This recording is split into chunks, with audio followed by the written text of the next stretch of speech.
সময়ের নাকি রাস্তায় দাঁড়িয়ে আছে, দেখুন আপনার রাস্তার বেহাল দশা। উনি নাকি 20,000 কিলোমিটার রাস্তা তৈরি করে ফেলেছেন।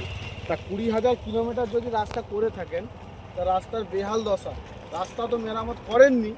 এদিকে আপনি বলছেন 20,000 কিলোমিটার রাস্তা অলরেডি করে ফেলেছি।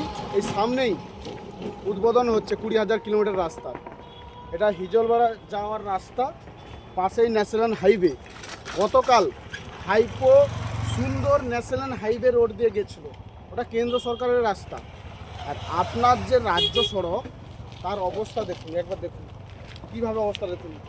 পুরোটাই ভাঙাচুরো, কোনো রাস্তায় মেরামত নেই। শুধুমাত্র ফুটেজ নেওয়ার চেষ্টা করি সরকার। বড় বড় ব্যানারে কোটি কোটি টাকা খরচা করছে, কিন্তু রাস্তা মেরামতের সময় একটা টাকাও নেই। টাকা থাকবে কি করে?